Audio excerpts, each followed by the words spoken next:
My name is Willis Lamb, Field Supervisor of the LRTC Technical Large Animal Rescue Team in northwestern Nevada. We are an all-risks team that covers multiple counties and responds to an average of over 500 incidents per year. In this presentation, we'll present what we have learned to be the best practices for emergency sheltering of livestock. While our primary intent is to orient our newer responders, some of what we have learned may also be of use to other entities that are organizing their operations. Most shelter operations are immediate need. There is some event taking place. People and animals are at risk and need to evacuate. Transports are arriving at scenes to remove animals. They need some place to go. A facility to intake and shelter these animals has to be rapidly placed into service. These operations need to be pre-planned. Primary and alternate shelters need to be identified. The desirable facility may have an event taking place that is not compatible with or have remaining capacity for sheltering. During significant events, there is potential for the primary facility to reach capacity, and alternative locations have to be brought online. There are several elements that need to be addressed in order for a sheltering operation to start up and run smoothly. They include planning, access issues, an organized intake process, supplies, custody and control issues, veterinary support, security, and a process for releasing the animals to their owners. Advanced planning with facility operators needs to occur so that there is no confusion as to what the facility can accommodate, who to notify, who's in charge, who will be responsible for what tasks, how different species will be sheltered, and how traffic will move within the facility in order to minimize confusion and traffic jams. Logistics as basic as feeding and manure removal need to be planned. Access has to be arranged. Is the facility locked? Who has the keys? Who among the responders would be authorized to have keys? There has to be a process for organizing the intake of animals. Where did they come from? Who are the owners? To what pens are they assigned? Are there special feeding or veterinary needs? Intake organization starts with appropriate records being kept from the point of teams picking up animals and when owners arrive with animals.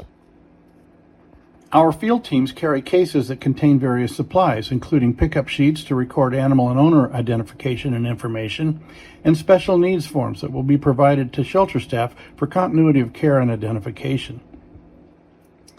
Other supplies in these cases include orange duct tape and markers to leave disposition information at premises where owners are not present at the time the animals were evacuated. Planning has to take place in advance of an incident to avoid confusion and delays in placing a shelter into operation. Pre-planning facility supplies can be critical. Considerations include equipment ranging from water tubs to cleaning supplies and carts for manure. Hay has to be brought in. We may need to bring in panels to create additional corrals. In some more primitive facilities, water has to be brought in and even a porta potty. How this will occur has to be planned in advance. Custody and control is a big issue. Shelter operators and volunteers are now responsible for these animals. Any injuries or conditions observed on arrival should be noted and photographed. Special needs have to not only be recorded on documents, but also clearly indicated on colored duct tape that it's applied to corral panels. Duct tape notes can record PIN numbers and horse and owner identification information. These notes can be especially critical since volunteers may not be familiar with the special needs of individual animals. We are aware of situations where horses were fed incompatible rations that produce very undesirable results. Duct tape won't blow away or get soggy if wet, and consistent use will remind volunteers as to what to do and what not to do. Pre-planning veterinary support is important. Animals removed from emergency scenes could come in with injuries or other potentially serious complications, such as from smoke exposure. A care plan should be developed with a participating veterinary facility so that any issues at the shelter can be properly evaluated, a treatment plan prescribed, and records kept as to what was provided and when. Veterinarians can also advise on biosecurity. Security is a definite concern, from looky-loos who may enter the facility and handle or feed animals to individuals intending to steal or who have some kind of agenda with the owners of animals. There has to be some form of access control as well as security during periods when care and maintenance activities are not taking place. Finally, there has to be a process to verify identifications and release animals to their lawful owners, and arrange transport to owners if they don't have their own means. These activities need to be documented, preferably with owners or their authorized representatives signing for receipt. We need to discuss some other essential elements. In Lyon County, we work under the authority of the county's emergency manager. In practice, we report to and are directly supervised by Lyon County Sheriff's Search and Rescue. That's the entity that coordinates various levels of evacuations. When operating in other counties, it's critical that we know who has authorized our activities and to whom we would report. We would typically deploy our incident support unit, as it has redundant communications capabilities with units in the field, with activities taking place in the shelter, and to those who we answer to for overall supervision. The ISU would house Shelter Command. The ISU staff can track movements of field personnel using CalTopo. It contains procedure binders for various functional elements and their leaders, including various forms that address how specific tasks should be carried out, and supplies for the shelter manager, including additional documents and colored duct tape for identifying pins, animals, and their needs.